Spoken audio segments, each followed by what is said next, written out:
el clima para hoy.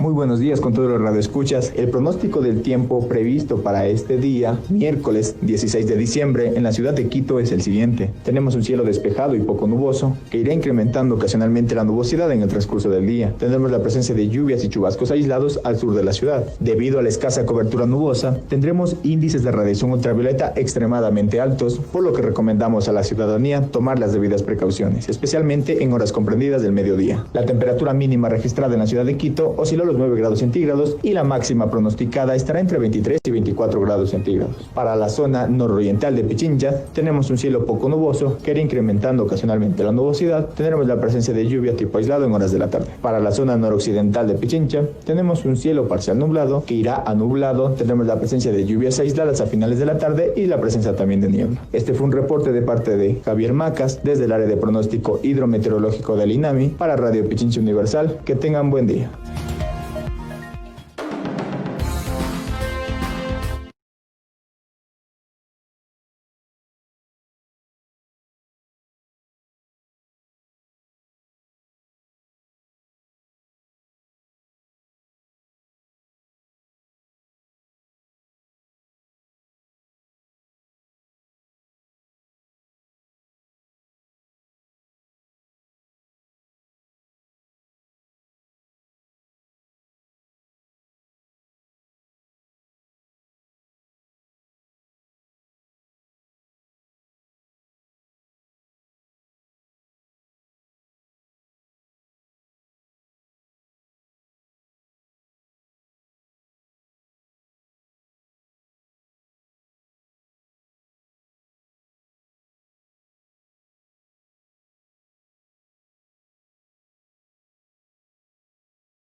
Yo soy un indio. ¡Viva la patria! Tenemos full presidenciables. Un montón de partidos. Un caga... Oye. No, quiero decir harto candidato. Una que otra propuesta. Y millones de ecuatorianos indecisos. Por eso decidimos crear 7F. Ecuador por más democracia. Pichincha Universal. El otro relato.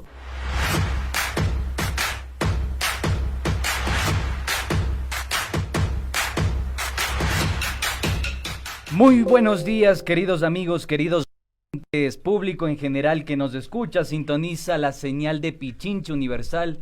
También nos pueden seguir a través de nuestras redes sociales y también en la página web de Pichincha Comunicaciones. Recuerden nuestro dial 95.3 en la capital de los ecuatorianos y 94.5 en el noroccidente de la provincia de Pichincha y alrededores. Muy buenos días, estimada Carlita, ¿cómo está el día de hoy? Mucho sol, pero prevalece un poco el frío para mí. ¿Cómo le va?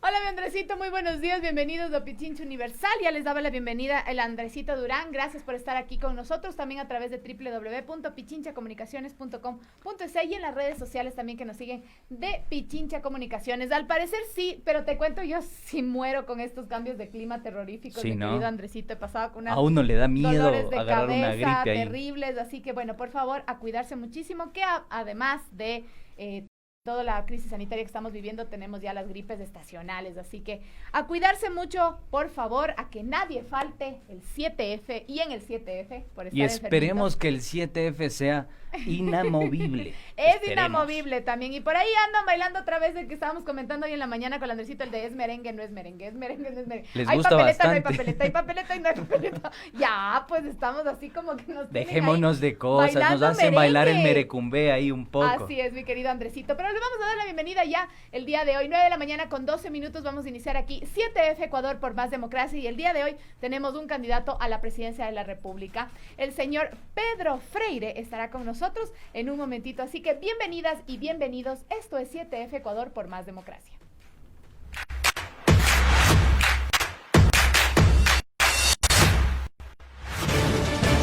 ¿Sabes quién es tu candidato?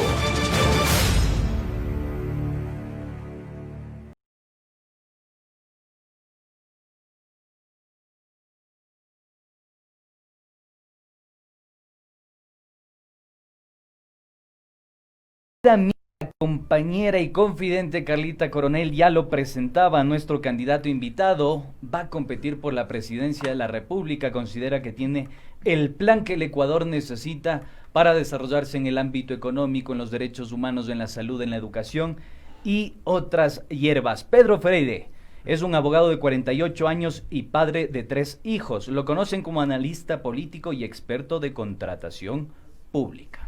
Además, él desde el kindergarten hasta el bachillerato estudió en el Colegio Alemán de Quito, donde fue presidente del Consejo Estudiantil y se graduó en Ciencias Sociales, mientras era nadador de competencia en el Club del Batán Mire y usted. miembro de la Selección de Natación de Ecuador. Así que Mire es usted. todo Un un deportista. Debe tener una espalda así como súper grande, ¿no? Me imagino. Inmediatamente después de terminar el bachillerato ingresó a la Facultad de Jurisprudencia de la Pontificia Universidad Católica del Ecuador y a trabajar en la firma entonces conocida como Pérez, Bustamante y Pérez. Así es, sin más preámbulos, sin más preludios, demos la bienvenida a nuestro invitado el día de hoy, el abogado, el experto en contratación pública, Pedro Freire.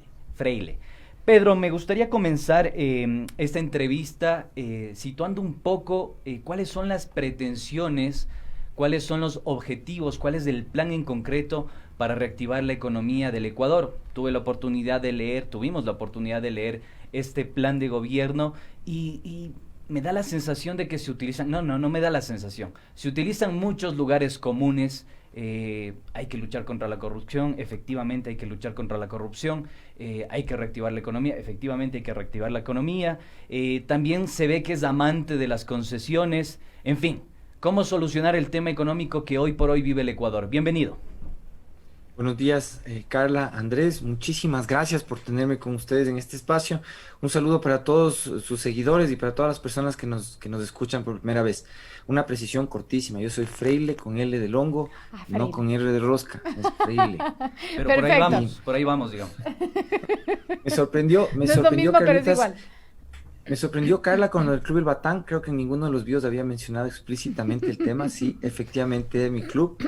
Es ahí en donde me forjé brazada, un pequeño espacio, un tiempo en la selección de natación del Ecuador también, y tuve oportunidad de guagua igual viajar a algunos lados, tuve chance de estar en Alemania, en Estados Unidos nadando, y sí, bueno, el tema de los lugares comunes, Andrés, ahí Es un me parece renacuajo que entonces en el agua, en la política también. te podemos aportar algo útil, justamente fuera de eso que parecen lugares comunes. Efectivamente, Creo que hay entonces algo comencemos. principal respecto a nuestro plan que nos puede empezar diferenciando los lugares comunes con los otros planes de gobierno. Ujú. Y esto es que el nuestro del cual de hecho sí hay mucha copia en otros planes de gobierno. Fue elaborado por quienes formamos parte de quienes va a ser el equipo de gobierno.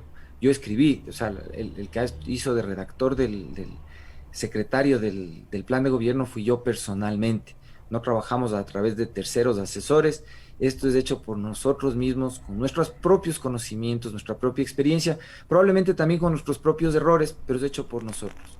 Segundo, nuestro plan está orientado primero a poder dar solución efectiva a lo que ofrecemos. La mayoría de candidatos pueden repetir lo que les han dado escribiendo en los planes, pero no saben cómo hacer para tener recursos económicos para hacer que las cosas sucedan. Nosotros sí. Lamentamos, de hecho, tener el conocimiento que tenemos de dónde obtener recursos para ejecutar el plan, porque hemos tenido que optar por donde menos hubiéramos querido. Porque nuestro plan de largo plazo, que es el tercer punto dentro de la estructura de nuestro plan, que llamamos, incluyendo la ganadería, la agricultura, el turismo, para nosotros todo eso es el concepto de agroindustria.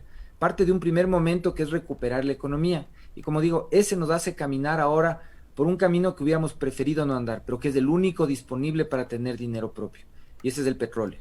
Por eso nuestro plan tiene 3 momentos: petróleo, liquidez y agroindustria. Y partimos de ese primero, como digo, no es el que más nos hubiera gustado, porque es lo único que sí tenemos para exportar, y hay que usar lo que sí tenemos, no lo que no tenemos. Mi experiencia en contratación pública es justamente lo que nos permite haber detallado, de hecho, lo que ustedes ven en el plan presentado al CNE es un burdo resumen, un corto resumen de lo que la autoridad nos mandó a resumir, a hacer chiquito para que nos puedan aceptar, porque el plan completo de 900 y un poco más de páginas nos dijeron que no iba a ser posible leer, no entendemos por qué, pero nos tocó hacer este pequeño folleto en donde resumimos el asunto. Entonces, primero, el petróleo. El país se ha acostumbrado durante 40 años, nosotros no le echamos la culpa ni solo a este gobierno, ni solo al anterior, sino a todos los 40 años de mala política. Se ha acostumbrado a comprar servicios para producir petróleo, entregándole la chequera de los ecuatorianos a un funcionario político, normalmente amigo del presidente, pariente del presidente, pana de jugar alguna cosa con el presidente, y no le ha dado el encargo de producir petróleo y venderlo a buen costo para la economía de los ecuatorianos. Nos hemos enfocado en que puedan vender, y eso les gusta a los políticos porque ahí pueden coimar, y prefieren eso que poner el riesgo en manos de una empresa que tenga que asumir hacer bien las cosas en materia ambiental, en materia regulatoria, en materia tecnológica, porque a ese que invierte el dinero y se le puede cobrar, no va a correr el riesgo de invertir mal, ese no va a aceptar coimas, porque ese juega con plata propia. Mi abuelita solía decir que la plata propia tiene terminales nerviosas, porque la plata propia duele, la plata ajena no duele. Y ese es el problema principal del sistema. Cuando el político... Pedro, ahí quería hacerle una precisión en tal caso, hablando sobre lo del petróleo. ¿Eso quiere decir que ustedes retomarían, por ejemplo, lo de la refinería del Pacífico y podrían seguir, mantener, por ejemplo, el proyecto emblemático de Pañacocha que ya se hizo en el gobierno de Rafael Correa? ¿Y cómo ustedes plantearían el tema del manejo del Yasuní, ya que están hablando tanto de la generación de divisas a través del petróleo? Comencemos por el final. Personalmente, no digo técnicamente, pero personalmente aquí estoy siendo más bien afectivo en la decisión. Yo hubiera preferido no intervenir jamás en el ITT. Creo que la reserva del patrimonio biológico que tenemos en Ispingo, en Tiputini y en Tambococha, hubiera sido preferible mantenerlas intangibles, como mandaba la Constitución, es decir, intocadas. Pero fue una decisión que ya se tomó hace más de 8, 9 años, me parece, en el gobierno anterior, y que se ha ejecutado durante el presente, que fue intervenir y producir petróleo ya en esa zona. Es decir, lo que era intangible ya fue tocado, ya fue intervenido, y de hecho es una de las principales fuentes en este momento de producción petrolera del país. Digo, desde el punto de vista personal, hubiera preferido no tener que nunca asumir una decisión así, pero digámoslo así, ya fue tomada, y la gestión que se está llevando a cabo técnicamente dentro de estas zonas ya intervenidas es bastante aceptable, muy lenta, eso es la característica que ha tenido sobre todo el último gobierno, muy lenta, pero técnicamente es bastante razonable como se está llevando a cabo. Puede hacerse mejor y tiene que hacerse mejor. Los otros proyectos uno tiene que siempre considerar en qué zonas se están llevando a cabo. Y yo sí soy de los que cree que el patrimonio determinado como intangible debe ser tratado de esa manera. Tenemos muchos espacios dentro de la geografía ya mapeada con bloques petroleros en donde no tenemos esa condición de intangibilidad, en donde no están pueblos no contactados, llevando a cabo el intento de sobrevivir frente a una civilización que cada vez les va ganando espacio por deforestación y por actividades desordenadas, por ausencia del Estado. Ahí, entre comillas, el Estado despidió a la mitad de los guardaparques de todo el país durante la pandemia y pretendemos... Entró una llamada, me parece, al invitado. Por eso se nos frisa el internet. Se nos quedó congelado. Sí, y justamente, y yo estaba súper interesada porque quiero preguntarle justamente con Pañacocha, que es justamente el proyecto donde se habla de las comunidades. 50%. Estimado Pedro, disculpe, se está cortando su internet y no le entendimos la última parte. ¿Nos puede repetir, por favor? Sí, tenemos ahí un problema en la conexión de internet. Ahí volvió. Ahí volvió, sí. Quiero preguntarle. Ahí sí, por favor, la última parte se nos quedó ahí congelado y no le entendimos y quería justamente preguntarle, hablando sobre las comunidades, este proyecto de Pañacocha al que yo hacía referencia hace un momento es uno de los proyectos donde trabaja conjuntamente con la comunidad, obviamente, es la ciudad del milenio, donde más de 300 familias están ahí beneficiadas y es un proyecto del gobierno, no de este, sino del anterior. Entonces, ahí es una parte de la reactivación que ustedes también realizarían. Otra vez se nos queda. Le vamos a hacer una llamada telefónica mejor para ver si nos podemos comunicar nuevamente con Pedro Freire. Freile. Estamos con Pedro Freile en este momento para que se nos queda la comunicación ahí frisada. Se nos queda ahí, el internet nos está jugando malas pasadas de nuestros invitados. Le vamos a hacer una llamada telefónica. Vamos a ver si mejor continuamos con eso. No sé, Andresito, tú tenías otra pregunta también para el invitado. Sí, un cuestionamiento que sigue sin ser... digamos, estamos esperando una respuesta, queremos saber qué va a hacer con las concesiones. Fíjate Así tú, es. Carlita, que la concesión es un lema o una línea. Y he tenido el gusto, no sé si el gusto, pero he tenido la cautela de escuchar varias intervenciones por parte suya y él asegura que es necesaria la concesión de muchos sectores que en Ahí este estamos momento son nuevamente. estratégicos. Ahí estamos. Ahí nos conectamos nuevamente. Algo Nos sucede confirma con el producción. internet de Pedro. ¿Ahí? Estaba en este instante general del proveedor de internet, con todo respeto, me perdona la alusión. Esto pasa cuando uno toca temas delicados. El internet le boicotea. Yo creo que sí, oiga, no sé, es curioso. Estábamos conversando justamente sobre este tema de la reactivación Pañacocha. petrolera y Peñacocha, ajá. Pero la pregunta esa no le pude escuchar. Sí, lo que quería saber es que justamente con lo que usted nos está diciendo, se reactivaría, por ejemplo, proyectos como Ciudad del Milenio, que fue Pañacocha, uno de los proyectos emblemáticos de Rafael Correa, obviamente en el marco en el que usted nos está comentando. Otra vez, creo que tenemos Claro, problemas. las regalías que serían o que Así significaría es. este proyecto para la inversión social, pública y social. Claro. Y la protección de las comunidades, también tenemos 300 familias viviendo ahí. Sí, efectivamente. Yo creo que esa es una de Sí, las discusiones definitivamente creo importantes. que vamos a tener que llamarle mejor por teléfono porque no tenemos una buena conexión de internet de parte de nuestro invitado. Ahí sí. Ya se nos puso hasta los lentes y no le Para mí vimos. está perfecta, señorita. Sí. Ok. Ahí le escuchamos, Pedro. Oye, yo creo que el internet y la conexión Sí, está vamos a conspirando. hacer una llamada telefónica mejor. Mejor le vamos a llamar por Demos teléfono y paso así. entonces a la llamada Sí. telefónica para continuar con la entrevista. Nuestro candidato que está compitiendo por la presidencia de la República con sus demás contendores, ¿Ya estamos? Pedro Estamos. Freire. Ahí sí. Estamos mejor por teléfono. Bueno, ahí entonces, creo que ahí me ve la imagen, no sé si me ve, Sí. pero sí me escucha. Le vemos y le escuchamos por teléfono, así que ahí estamos. Ok. Bien, sigamos entonces, Pedro. Ahora el teléfono intentó escaparse. Así le veo que le está jugando una mala pasada el internet, el teléfono. No le vamos a morder, no se No preocupe. tiene buena no se ponga relación con la nervioso. tecnología, parece, Pedro. Y lo peor es que justo cuando estamos tocando los temas que de hecho Que son hay que importantes. tocar. Así Entonces, a es. ver, usted Bueno, estaba vamos, que el preguntando tiempo es por, el puntualmente, mayor timador. El proyecto de Pañacocha.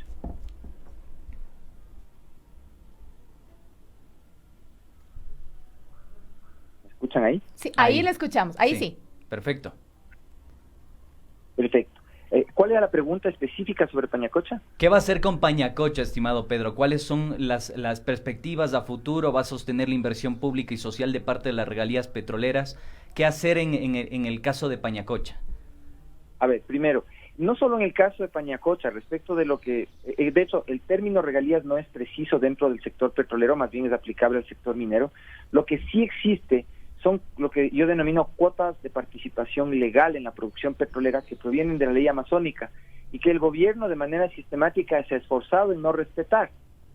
El Ecuador desde hace más de 2 años entró en un proceso de reglamentación para asegurarle ingreso a las provincias amazónicas provenientes de la producción de petróleo, y la verdad es que se emitió un reglamento que básicamente lo que hace es darle la llave del gasto de ese dinero al entorno más íntimo del presidente de la República.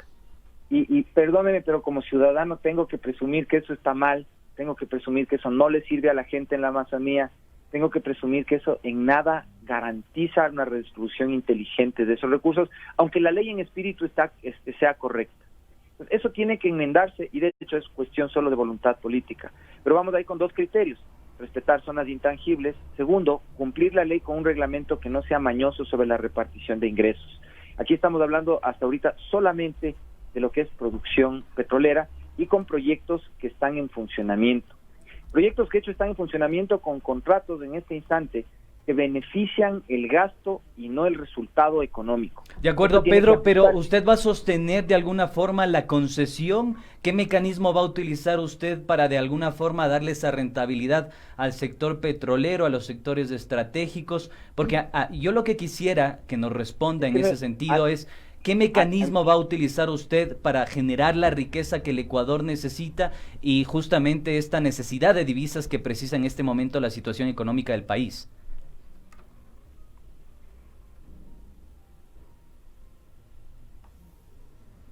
No le escuchamos, Pedro. Parece que le puso en silencio. No, abierto está. Ahí está. Ahí está. Contratos, la respuesta es simple: contratos de participación, pero unos contratos de participación no al estilo de los 80, donde las empresas petroleras ponían hasta las pelotas de golf de los gerentes para reducir gastos. Aquí los máximos de gastos van a estar fijados para asegurar primero el mínimo de ingresos que tiene que recibir el Estado, y sobre ese mínimo de ingresos que recibe el Estado garantizar primero el mínimo de ingresos que les corresponde a las provincias en donde se produce el petróleo. Estos modelos de contratación están en funcionamiento y he tenido oportunidad de participar en su gestión en Colombia, en Perú y en Chile. Son bastante simples y demandan, en el nivel de conocimiento que tenemos de las reservas petroleras, licitaciones que no demoran más de 15 días. Aquí en el Ecuador las licitaciones demoran 2 años y eso es un factor de corrupción enorme. De acuerdo, ¿con cuánto se quedaría el Estado y con cuánto se quedaría el sector privado en función a esta división de producción? ¿Cuánto le queda a las arcas públicas para la inversión en ámbitos sociales, de educación, salud, etcétera? ¿Y cuánto se llevaría el privado en caso de que esto llegase a suceder en su presidencia? La repartición estándar manda sobre el contrato 70-30, más los impuestos que paga la empresa, un 85-15. Es decir, 15 el sector privado en valor neto, 85 la República del Ecuador. De ese 85%, lo principal es cuánto va la economía, no cuánto se queda en Petroecuador. De hecho, uno de mis sueños personales es ver que las empresas públicas no se queden con plata, sino las familias de los ecuatorianos. Para nosotros, la rentabilidad sectorial es un concepto anacrónico. No es que sea malo, en su momento fue necesario hace 15 años, pero hoy por hoy el país está en otro momento, y ese pensamiento de que el Estado es el que tiene que tener el dinero ya está fuera de moda, está fuera de forma y ya no le sirve a las familias ecuatorianas. De acuerdo. El tiempo es el principal timador y lamentablemente con esta conexión se han dejado muchas cosas y muchos tópicos de lado.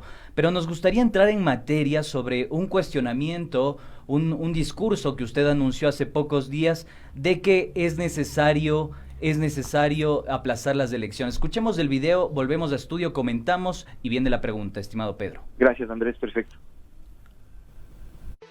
Estamos a pocos días de que inicie un proceso electoral formalmente en el Ecuador que nos llevará a los ecuatorianos a votar el 7 de febrero de 2021. Ese día, sus esposos, sus esposas, sus hijos, sus hijas, formarán parte del grupo de ciudadanos empadronados que ponen en riesgo la posibilidad de que 17 millones de habitantes estemos expuestos al contagio del COVID-19 y probablemente la muerte. Las autoridades han recibido de nuestra parte un pedido de auxilio de parte de la ciudadanía de postergar el proceso electoral. Pero los actores políticos, líderes de opinión, parecen no querer discutir este asunto, que significa poner sobre la mesa con responsabilidad la protección de la vida de los ciudadanos. Pero quienes toman las decisiones están sordos, porque quieren estar en el poder y no les importa la vida de los ciudadanos. Tenemos que reaccionar y el pedido es a ustedes. Hoy, actuar con responsabilidad y hablar de la postergación de las elecciones. Teníamos un poco la conclusión general, el criterio de Pedro Freile. Me llama muchísimo la atención y la pregunta del millón es de Pedro. ¿Cómo es eso de que usted quiere aplazar las elecciones, pero está participando en las elecciones? Es decir, es como decir, a mí me gusta el fútbol, no me gusta el fútbol, pero quiero jugar fútbol. Pero voy al estadio. Por favor, voy al estadio. Por favor, aclárenos este particular porque llama muchísimo la atención en relación a esta situación de crisis institucional que está viviendo el Ecuador desde aproximadamente el año anterior. ¿Qué decir al respecto? ¿Cómo sostener este argumento que a primera vista no tendría respaldo o asidero ni político ni jurídico? Completamente atinada y pertinente la pregunta, Andrés. A ver, primero, y pongámoslo de otra manera. Si yo tuviera que renunciar a volver a participar en el resto de mi vida en cualquier actividad política a cambio de que podamos postergar las elecciones para saber que tenemos un método de vacunación creíble que nos permita a las personas no morir en la vacunación, yo encantado no vuelvo a participar en política nunca más en mi vida. No vuelvo a participar en un mitin político, no vuelvo a dar una entrevista de temas políticos, me dedico a la literatura o a cualquier otra cosa. Para mí el pedido que estoy haciendo partía de que confiaba en que las autoridades iban a tener una respuesta inteligente, técnicamente sustentable, económicamente creíble, de que el proceso electoral podía llevarse a cabo sin que provocáramos una matanza de las personas con el COVID-19 el día de las elecciones.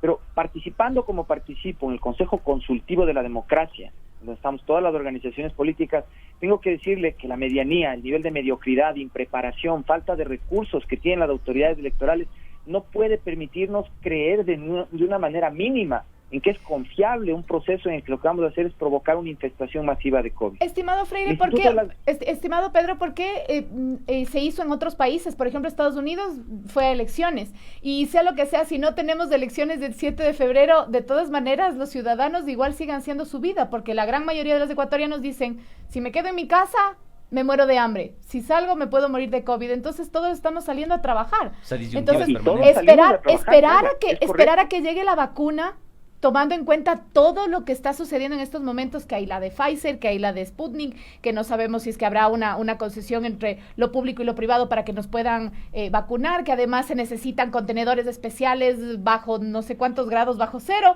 Entonces, es complicado decir, aplacemos las elecciones. ¿Hasta cuándo? No, al revés. Mira, hay una máxima estoica que de hecho es común a cualquier ideología política y a cualquier gestión política, dice ante la duda abstente. Y usted lo que acaba de plantear es la realidad de un listado gigantesco de dudas que ponen, de hecho, por encima la vanidad de los que quieren llegar, la impunidad de los que creen que se van a lograr escapar, o el manejo de dinero de los que creen que el tema electoral es un negocio por delante.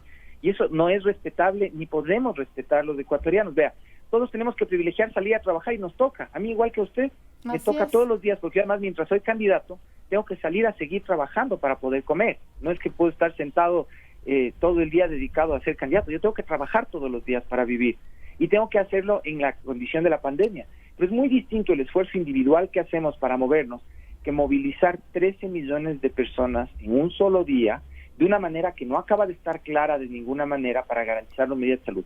Los de acuerdo, Pedro, perdón que le corte, pero me gustaría precisar aquello, porque usted apela a esta máxima. Y esto prácticamente termina siendo un sofismo. ¿Por qué? Porque en la Constitución están establecidos los protocolos a seguir para una campaña, una contienda electoral y los plazos que tienen que darse para que exista este recambio en la gestión administrativa del Estado. Pero hay una cuestión central que me llama muchísimo la atención, porque nosotros decimos, frente a la incerteza o a las dudas que tenemos, mejor no tengamos elecciones. ¿Por qué no mejor decir, frente a la incerteza, a las dudas, a la crisis institucional que tenemos, por qué no exigimos a las autoridades que hagan su trabajo? Porque Es evidente que el CNE ha venido pateando la pelota por fuera de la cancha durante más de un año. Digo, ahí está el conflicto institucional, ahí está el problema. ¿Por qué no atacarlo ahí? ¿Cuál es la respuesta sobre esto? O sea, a ver, porque yo ya vengo haciendo eso desde hace meses por escrito y nadie me para bola. Porque realmente no soluciono nada con hacer eso. O sea, después de agotarme en el proceso de ver que ninguna organización política toma con seriedad el tema del COVID, es que he decidido plantear esta posición. Sí, a riesgo, de hecho, de provenir de donde vengo y que nadie me siga parando balón. Yo espero no tener que llegar a marzo, regresarme atrás y decir, ustedes son la culpa de este nivel de mortandad que tenemos. 84 jurisdicciones en el mundo que tuvieron elecciones entre marzo y noviembre de este año postergaron casi todas las elecciones. 16 en las Américas llevaron a cabo postergamientos relevantes.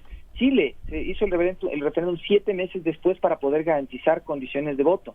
Las elecciones seccionales se llevaron a cabo con padrón reducido del 30% y en 2 vueltas para poder garantizar la salud de las personas.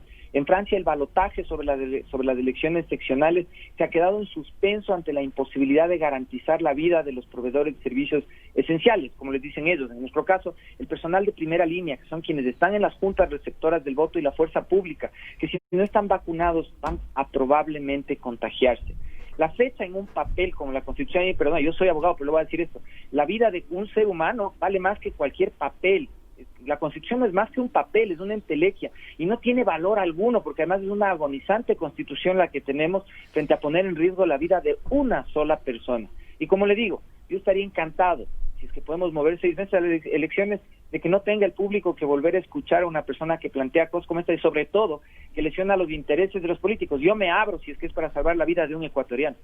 Sería bueno también esa propuesta entonces para hacerlo en el día a día, porque de todas maneras los ecuatorianos y ecuatorianas nos seguimos contagiando de COVID-19 y el sistema de salud está colapsado. Pase lo que pase, con o sin elecciones. Pero sigamos, mi estimado Pedro Freile. ¿Apoyó usted al banquero Guillermo Lasso en las elecciones presidenciales del año 2017 abiertamente? Él ha hecho una de los anuncios más polémicos en estos días y es la habilitación del porte de armas para todas las ecuatorianas y ecuatorianos para defendernos, entre comillas, de la delincuencia. ¿Qué criterio tiene usted sobre esta aseveración del señor Guillermo Lasso? Bueno, primera vez que voy a decir algo sobre lo que habla otro candidato y lamento tener que decir que no puedo estar en mayor desacuerdo. Yo creo que en las condiciones actuales armar a la pobreza es garantizar la rebelión. Primero. Segundo, el apoyo en las elecciones anteriores fue con motivo de apoyar un proceso político, no una persona, y lamentablemente la persona a la que apoyamos no supo respaldar la voluntad popular, porque consiguieron resultados que para mi criterio personal fueron ilegítimos. El candidato Lasso no se asomó a defender la voluntad popular, sino el último día cuando se sabía ya perdido por ineficiencia de gestión de su partido, o probablemente porque ya había arreglado con el gobierno entrante. Así que sí, apoyé y fui desencantado, fui engañado como la mayoría de ecuatorianos con esa candidatura en el proceso anterior. Nos queda poco tiempo, como le dije en el ingreso de esta entrevista, el tiempo es el principal timador y mucho más cuando hay problemas de conexión y nos pasan facturas, todas estas cosas que le ha sucedido, Pedro. Pero me gustaría establecer también estos datos de color en el ejercicio de la transparencia de los candidatos que están corriendo por esta contienda electoral. El dato de color: Pedro registra 2 juicios en el sistema judicial, uno conjuntamente con su esposa por un pagaré de 17,925, se me trabó la traba, $17,000 demandado por la empresa Sancho Arias. Y en segundo también por un pagaré de $9,000 demandado por el ciudadano Luis Obando. En la Fiscalía registra una denuncia de tránsito por daños materiales interpuesta por la ciudadana Rosa Alarcón. Además registra 5 multas de tránsito por evadir el peaje del túnel Guayasamín. ¿Qué pasa, Pedro, con esta situación, si nos puede aclarar? Porque también puedo ver en su plan de trabajo que existe una férrea resistencia a el tema de la recolección de impuestos, al rol que debería tener el Estado con los grupos económicos, en fin. ¿Qué decir sobre estos puntos que parecen ventilar algunas cuestiones? Comencemos por el final, mi querido Andrés. Primero, más bien la crítica que he tenido siempre de de todos mis colegas es que soy un exagerado pagador de impuestos. Y si usted se fija con comparación con todo el resto de candidatos, soy el segundo candidato que más impuestos paga entre todos Sí, los el candidatos 2014 pagó $171,000. Fíjese usted toda la trayectoria, porque yo pago impuestos desde que tengo, si no me equivoco, como 24 años o 25 años. Fíjese la suma total, vaya por de 5 años en 5 años, como usted quiera, o sume los últimos periodos, igual soy el segundo que más paga impuestos. Segundo, sí, efectivamente hemos tenido, como la mayoría de ecuatorianos que ni hemos heredado ni hemos recibido, problemas con deudas muchas veces. Uno de esos, con el señor Obando, que fue un empleado, un reclamo que de hecho fue afianzado en favor de él por pago de utilidades que nos atrasamos y fue absuelto. Eso no tenemos pendiente con él, está pagado hasta último, no tenemos de hecho deudas pendientes. O sea, Por se le tanto, debía había utilidades un al señor respaldo, Obando. Un contrato de arrendamiento de nuestra oficina que fue pagado y satisfecho también en su momento de manera debida. Así que no tenemos deudas pendientes. Bien. Sobre lo del túnel, creo que son una multa mía, las otras son alguien que me estaba manejando, alguien que manejaba el vehículo, y que sin duda son, claro, multas que ocurrieron por excesos de velocidad o por pasar este peaje, me parece algo así. Así es. ¿Y qué pasó con la denuncia de tránsito de daños materiales de la señora Rosa Alarcón? ¿Sabe que esa no tengo conciencia de qué es realmente? Debería revisarlo. Voy a averiguar y más bien le agradezco estoy tomando nota de qué es. Me hizo el recorderis que tenía un problema ahí. Debería revisarlo. Ahí, sí. Porque no sé qué será. Consta ahí en el registro, mi estimado Pedro Freire. No, se nos acabó el tiempo realmente. Por favor, le pido que haga el reclamo y el reembolso de su cuenta de internet, porque realmente nos ha cobrado algunos minutos que son esenciales en esta entrevista. Queremos agradecerle mucho, Pedro Freire, candidato a la presidencia de la República por el Movimiento Amigo. Pero antes de irnos, solamente quería preguntarle, ¿dónde nace el Movimiento Amigo y cuáles son sus vinculaciones con quienes fundaron el Movimiento Amigo? Para que nos diga usted mismo. Recordemos que también perteneció este movimiento a Daniel Mendoza, fue uno de los fundadores, tiene la sede en Esmeraldas. Y la persona, ¿no? Sí, y la persona que había figurado como uno de los fundadores fue justamente el asesor de Daniel Mendoza. ¿Qué decir acerca de estos vínculos? Recordemos que Daniel Mendoza es hace pocos minutos prácticamente sentenciado a 4 años de prisión, es lo que nos pudieron informar en Punto Noticias. ¿Qué decir al respecto de esto? Porque también cuestiona una de las máximas de su plan de trabajo, que es justamente la lucha contra la corrupción. ¿No le parece que es inconsistente el tener esta trayectoria dentro del movimiento y de alguna forma plantear o planificar una lucha contra la corrupción? ¿Qué decir al respecto, Pedro? Gracias, Andrés. La relación con los fundadores del partido, ninguna.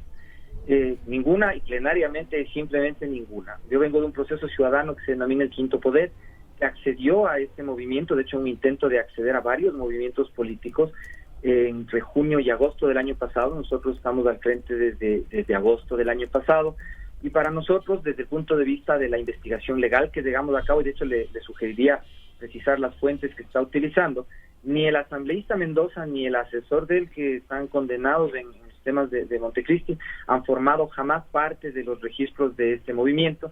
Esa investigación, de hecho, consta a nivel de certificaciones legales en todo sentido.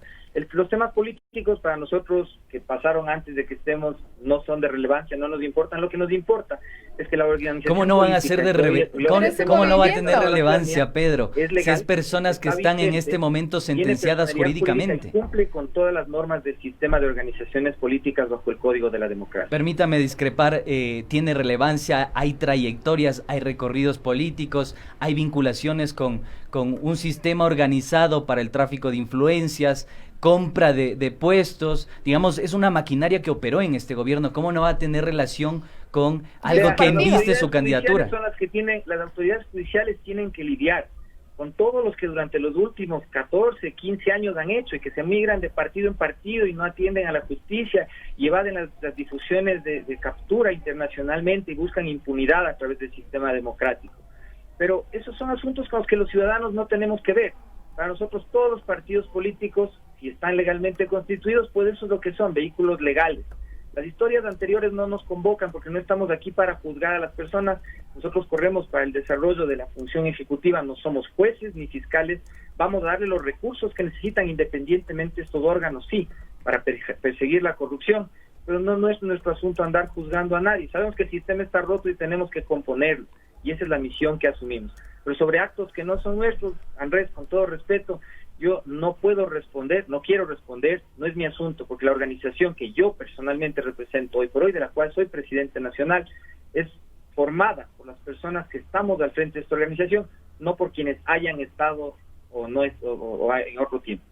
De todas maneras, del pasado es del pasado y ahí siempre nos apelar agarra a la memoria. todo, siempre. Mi estimado Pedro Freile, muchísimas gracias, candidato a la presidencia de la República por el movimiento Amigo. Muchísimas gracias por estar aquí con nosotros esta mañana, por responder nuestras preguntas y por además con tan buena energía, la falta de energía del internet. Gran nadador, Pedro. Deportista. Felicitaciones. Ha habido entre nosotros. En todo caso, yo, vean, como soy nuevo en esto, más bien les pido a ustedes que me entiendan. Si mi carácter no ha sido el mejor para las respuestas que tengo que dar, porque de hecho yo creo que los que estamos metidos en esto tenemos que dar la cara, pero me siento encantado de hacer este ejercicio, les agradezco por la oportunidad y más bien estoy a las órdenes porque creo que se nos quedaron muchas cosas. Sí. Y Muchas de gracias. coyuntura, La además, mayoría de políticos empiezan me voy por la concejalía, después por la asamblea, pero usted fue por el premio mayor de una. Así que Le gusta mucha- el billete mucha ganador. suerte. Para mí Muchas esto gracias. No es premio, es obligación. Así es. Muchas gracias, Mucha Pedro. suerte Muchas entonces en gracias. estas contiendas. 7F, ahí nos veremos y veremos lo que el pueblo decide. 9:47, muchísimas gracias a Pedro Freile. Nos vamos a un pequeño corte y regresamos enseguida. Esto es 7F Ecuador por más democracia. ¿Qué dice Larry?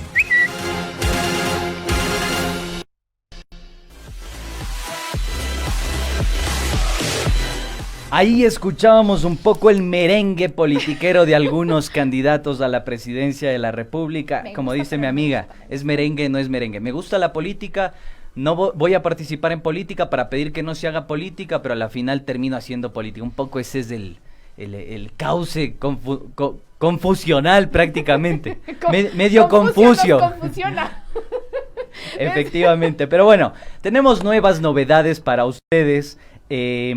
Vamos con el segmento, nuestro segmento del pajarito azul, el pajarito que más le gusta a la Carlita Coronel, para conocer cuáles son las novedades de las tendencias en nuestras redes sociales. Twitter nos cuenta. Tenemos un video en este momento sobre una entrevista que realizó el candidato vicepresidencial de UNES Ecuador.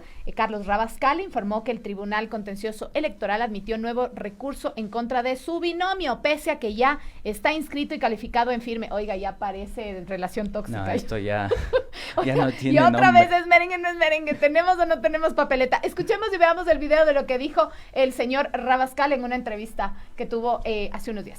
El día de ayer. Ayer se presentó otra apelación contra el binomio de la esperanza, cuando ya estamos inscritos, calificados y firmes, pero es que y el no- Tribunal Contencioso Electoral la admite. En teoría Entonces, ahí me no prende debería las ser, alertas. no debería ser admitida. ¿Presentada por quién? Por los mismos señores, Freire y Pero a ver, aquí no hay... O sea, Omar, bríndele otro café para que pase. No, es que perdón, nosotros siempre hemos estado muy ajustados a lo que dice la ley. Regresa de vacaciones recién. No, pero esto fue anoche. Ustedes tienen el privilegio, información privilegiada que no la tenemos nosotros. Pero Omar sí lo sabía. No puede ser admitida. Correcto. Otra impugnación cuando ya están inscritos en firme. O sea, no puede, tú has dado en el clavo, no puede ser admitida. Pero la preocupación aquí es por qué la admiten entonces. Hay una agenda oculta. Ahora, primero se nos quiso impedir la participación electoral de Arauz Rabascal. Ahora estamos viendo que como ya no lo pudieron impedir, porque ya estamos en la papeleta electoral, lo que se trata es aplazar o suspender las elecciones, patear las elecciones para más Bueno, luego. si es que ya ahí sí tengo que decir, como yo no soy juez puedo pronunciarme, ¿no? Si esto es admitido, porque tiene que haber un Ya fue trámite de admitido. admisión. ¿Fue presentado o admitido? Una cosa es presentar, la otra es Ya admitirlo. está admitido. Admitido a trámite, o sea, Admitido corren a 15 trámite. días entonces. Admitido. Admitido a trámite. Permítame Me gustaría ver el ponerlo con documento. énfasis. Admitido. Absurdo. Ahí escuchábamos un poco las declaraciones del candidato a la vicepresidencia por la República del Ecuador, Carlos Rabascal. Recordemos que también compite por la alianza Unión por la Esperanza. Pero vamos desarrollando este tema porque esto se ata con otras declaraciones que han dado los propios consejeros del Consejo Nacional Electoral. Recordemos lo que nos dijo Enrique Pita el día de ayer, exactamente hace 18 horas, de existir la necesidad de mover la fecha primera de la vuelta por causas ajenas por 1 o 2 semanas, en ningún caso el día de posesión de autoridades será alterado. Es decir, el presidente o la presidenta de la República se posesionará el 24 de mayo de 2021 como manda la Constitución. Estas son novedades que se siguen atando con este tropiezo sistemático que tienen las autoridades del Consejo Nacional Electoral, que realmente preocupa muchísimo. Yo creo que esto es inédito en la historia del país. Así es. Y estamos a menos de 2 meses mucho menos de 2 meses. Estamos, sí, un poquito menos, 1 mes y medio más o menos ya de las elecciones, y no puede ser que todavía se sigan haciendo impugnaciones sobre un binomio que ya está aceptado. Entonces, es complicado, es bastante complejo, y yo creo que el CNE nos está quedando mucho en deuda. La Fiscalía del Ecuador también en Twitter nos dice respecto a las denuncias recibidas contra candidatos y miembros de instituciones de la función electoral en el contexto de las próximas elecciones. La Fiscalía lanzó un comunicado y dice que en el contexto del proceso electoral que se desarrolla en el país, la Fiscalía General del Estado ha recibido varias denuncias en contra de candidatos y miembros de los órganos de la función electoral, ante lo cual informa a la opinión pública. Debido a la falta de claridad en la aplicación de las normas contenidas en la Ley Orgánica Electoral y de organizaciones políticas de la República del Ecuador en los artículos 16, 17, 19 y 108, y con la finalidad de garantizar el derecho al debido proceso y la identidad de los órganos de administración de justicia en relación a las demás funciones del Estado, y antes de desarrollar cualquier acción penal sobre las denuncias mencionadas. El viernes 27 de noviembre, la fiscal general Diana Salazar envió una consulta a la Corte Nacional de Justicia en relación, así como titular a la acción penal pública, es procedente iniciar una investigación previa en contra de las máximas autoridades del Consejo Nacional Electoral por hechos que recaen en el ejercicio de sus funciones y en medio de un proceso electoral. Esto realmente nos deja a los ecuatorianos, pero Dios mío, por un lado hay las impugnaciones, las autoridades están ahora con denuncias, hay que ver qué sucede, pero ya el CNE ya tiene que ponerse serio. Pero Carlita, existen más novedades en relación a este caso. Escuchemos un poco también las apreciaciones de Pavel Muñoz, que creo que es el que mejor ha sintetizado toda esta situación que está viviendo el proceso electoral por el que va a atravesar el Ecuador. Escuchemos a Pavel, regresamos de estudio y comentamos. Hoy es 16 de diciembre. Faltan menos de 2 meses para las elecciones. Deberíamos tener la papeleta. ¿Cuál es la papeleta, Alexis? ¿Con qué vamos a ir a votar? Deberían ya estarse imprimiendo las millones de papeletas que vamos a necesitar, ¿no es cierto?, para que los ecuatorianos nos pronunciemos en urnas. ¿A quién le interesa este político asambleísta Pavel Muñoz? ¿Quién está detrás de que todo esto se entorpezca, de que se obstaculice el proceso electoral, de que no sea un asunto regular, un trámite regular como lo hemos vivido en años anteriores? Veo varios actores, Alexis, que en el caos quisieran pescar a río revuelto. Uno, ¿acaso esto no puede ser útil para ese candidato, ¿no es cierto?, que está bajando, pero como en resbaladera en las encuestas, ¿no es cierto?, ya no sabe de dónde sostenerse? ¿Acaso esto no es útil para que el gobierno se quede un tiempo más y viabilice su política de privatizaciones? ¿Acaso esto no es útil para quienes desde el 24 de mayo deberán empezarle a dar la cara a la justicia? Así que puede haber aquí muchísimos interesados en que eso suceda, Alexis. Habrá que tener mucha atención. Pero le quería... Ahí escuchábamos un poco estas apreciaciones de Pavel Muñoz. Recordar a la ciudadanía que esta es una novela que se viene desarrollando hace más de un año ya prácticamente, con este proceso electoral que lo venía respirando el Ecuador. Recordemos también las declaraciones de Carrasco cuando dijo que uno de los concejales del Consejo Nacional Electoral le había dicho que es necesario aplazar las elecciones para que exista una sentencia en firme en contra del expresidente Rafael Correa. Los breves conflictos institucionales que ha tenido y que se han dilatado justamente por este tira y afloja que es Fiscalía, que es el Consejo Nacional, que es de la Contraloría, que es la Corte, realmente es una situación preocupante donde se evidencia la real política, el cálculo de varios contendores. Ya lo dijo Pavel, el principal beneficiario de todo esto podría ser el ex banquero Guillermo Lasso. Digo, hay algunos cuestionamientos que vale la pena que la ciudadanía se interrogue, se cuestione cómo está jugando en este momento nuestro sistema democrático. Me parece a mí, Carlita, me parece, y sin dudas de equivocarme, que existe una clausura del sistema democrático en el Ecuador. Lo que estamos viendo es realmente alarmante. Es una crisis institucional con tintes medios hasta fascistoides, y no me estoy inventando. Sin embargo, se llenan la boca de hablar de democracia. Y esto es una falacia a la democracia. Hay evidencia académica sobre esta situación, sobre el lawfare, sobre la persecución, sobre el fascismo de mercado neoliberal. Yo creo que esto hay que seguir cuestionando, interrogando, y también me parece que es deber de nosotros como los que ciudadanos, hacemos este oficio. Sí, así es. Y como ciudadanos y ciudadanas también exigir respeto, yo creo, porque incluso logísticamente se necesita el tiempo necesario para imprimir algo como las papeletas de votación, por ejemplo. No van a decir una semana antes, ya está listo. ¿Y ahora qué pasó? Hay personas que en este momento están haciendo inversiones muy fuertes y groseras en el ámbito electoral, y hay personas que corren una desventaja porque no han podido recibir los fondos. Y se debería hacer un análisis de todos, absolutamente de todos los binomios electorales. Sin embargo, bueno, continuemos con nuestro segmento. Mi pluma lo eligió, antes de que se nos acabe el tiempo, porque no queremos dejarles a ustedes con la gana de escuchar a nuestros amigos plumíferos.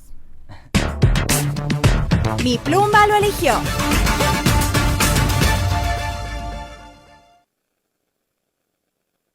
Jimena Peña habla sobre el rol de la mujer en la política y la falta de propuestas en cuanto a protección de los derechos de la mujer por parte de sus contendientes a la presidencia de la República. Fue lo que dijo este pasado domingo en Mi Pluma lo eligió en las redes de YouTube de Pichincha Comunicaciones. Escuchemos. A ver, eres una mujer, la única candidata a la presidencia a la República. Si tú pudieras preguntarle a cada uno de los candidatos, ¿qué les cuestionarías para reivindicar la posición de la mujer?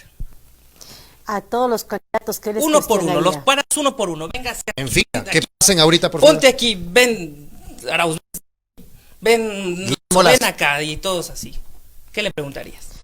A todos de manera individual, porque de pronto algunos, por ejemplo, a Guillermo Lasso, ¿qué le podría preguntar? O sea, me parece desastroso los comentarios que ha hecho pues sobre el tema de la mujer, su posición mismo en la despenalización del aborto en casos de violación, cuando viene una línea vertical de creo para que la gente se abstenga o no vote. Eso me parece totalmente reprochable, ¿no? Porque recordarán ustedes que en la época del expresidente se cuestionaba la línea vertical, no me acuerdo que decían borregos, y resulta que en un tema tan sensible hubo una línea así de vertical que hizo que muchos compañeros de su bancada que defendiendo el tema se abstengan, como por ejemplo el caso de Janine Cruz.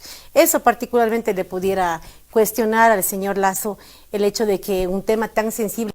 Y eso dice con todos menos con el señor Guillermo Lasso. Con él sí no se tomaría ni siquiera un vaso de agua. Hay que preguntarnos también entonces si en la práctica eso sucedió, eso sucedería, porque recordemos cuando le dicen movimiento oficialista no es simplemente porque está corriendo por Alianza País, sino porque en votaciones coincide de manera sistemática que votaron por leyes que hoy por hoy están estrangulando económica y financieramente a todos y todas los ecuatorianos. Así es, sin embargo dijo que no es del oficialismo, dijo la señora Sí, hay que Jimena aclarar Peña. eso. Les invitamos a que cada domingo y cada miércoles a las 19 horas miren el programa Mi Pluma lo eligió en las redes sociales de Pichincha Comunicaciones. Esta noche el Pollo Ojeda y el Pato Peralta no se lo pueden perder porque es un programón. Conversan con Pamela Troya, ella es candidata a la Asamblea por Unidad Popular. Así que el día de hoy no se pierdan, 7 de la noche en Pichincha Comunicaciones por YouTube está nuestro programa Mi Pluma lo eligió. Hay que ver a los plumíferos del día de hoy. Hay que ver cómo despluman a todos estos candidatos. Es buenísimo, el programa es buenísimo, se van a divertir. Yo me río mucho. Se van a divertir muchísimo. Mi querido Andresito, nos quedamos sin tiempo, nos jugó mal el internet de nuestro invitado. Sin embargo, bueno, aquí estamos para darles a ustedes las propuestas, contarles qué es lo que hacen y dicen los candidatos a las próximas elecciones 7F, no se olviden. Así que ponte pilas, Ecuador, ponte pilas. Nos veremos este 7 de febrero, el próximo 7 de febrero.